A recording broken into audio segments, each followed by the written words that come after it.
So the second key in this little sex talk I want to offer tonight is you are your own best lover. Mm-hmm. Who doesn't believe me? Okay, I won't put you on the spot. I'm sure some people are like, I don't want to be my own best lover. So you are your own best lover. Now that doesn't mean that, being in partnership or being in yummy sexual connection with other, that is unique. I'm not saying one replaces the other or one is better than the other. If you desire, physical or emotional or sexual connection with other people, you deserve that, and that's a beautiful thing. But once again, you don't need to wait. Filling your sexual cup is really between you and you. You are your own best lover. And what's really, really awesome about this piece too, is if you are committed to go to the pleasure gym and build your pleasure muscles and really show up for yourself as your own best lover and really tend to yourself as you would want your lover to do, then there's no waiting, right? There's no waiting. And what's really, really beautiful about this also is it's going to be, if you really have a pulse on your own pleasure and you're really giving to yourself in these ways, that is going to be such a gift to any partners you do wind up coming into contact with. Because once again, you're not coming from this place of need, you're coming from a place of abundance, right?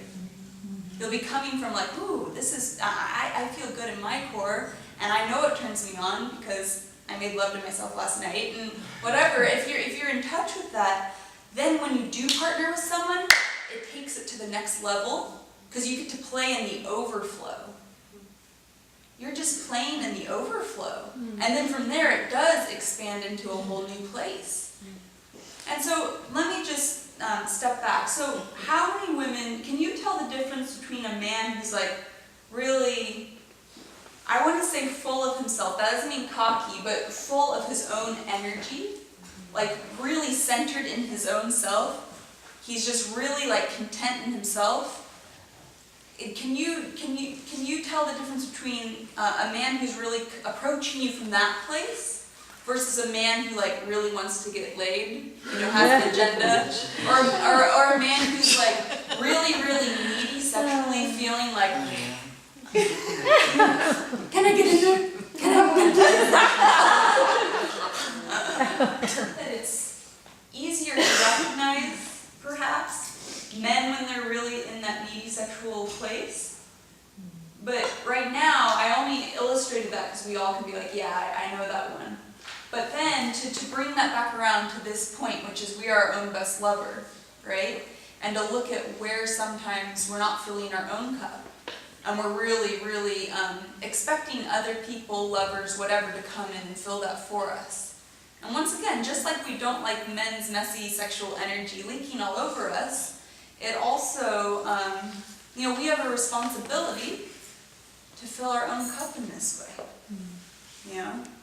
And the other thing too, and I've heard this from women before, like, well, if I really get into loving myself up, and if I really get into my self-pleasure practice, then I'm not going to want a man. And I'm going to block my chances of connecting with a man because I'll be satisfied. That's crazy. Just makes you gorgeous. Since when did abundance create scarcity? Yeah, right. So once again, if you're really tapping into that yummy vibration within yourself, number one, you'll be able to relax a bit. It's true, there won't be as much of a need to bring that in, but in releasing that need, you're moving to a place of abundance, and guess what? When you're in that place of abundance, you're that much more magnetic.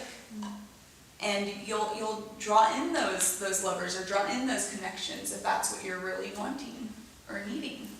One tool I'll offer around that is self-pleasure practice. You know, like, so we can commit to all these different things, but it's really easy to say, oh, that's just fluff, or that's just release, or that's just whatever. It's not a priority. If you're really wanting to cultivate your sexy core and form deeper relationship with your sexual self, you know, cultivating a self-pleasure practice is key. I want to make a distinction between maybe what we could call like standard masturbation practices, which can look like, you know, just release, versus self-pleasure practices. So a self-pleasure practice could be half an hour, 3 times a week. You explore just massaging your body, lying naked on your bed, massaging your body and your entire body. You know, touching your feet all the way up, you know, genitals, breasts, all of it. And a really cool thing about this practice, and in this half hour, you're not even going to move into orgasm or release or masturbation. It's really just feeling your whole body as a pleasure vehicle. So that's an example of when I say self-pleasure practice, it can look different. But the number one thing is scheduling a self-pleasure practice just like you would schedule a date with your girlfriend, or a dinner date with, you know, your partner, or, you know, going to the gym or Pilates or whatever.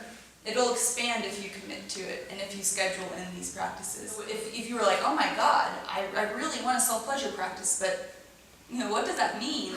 There's a ton of information I'm happy to share more with you.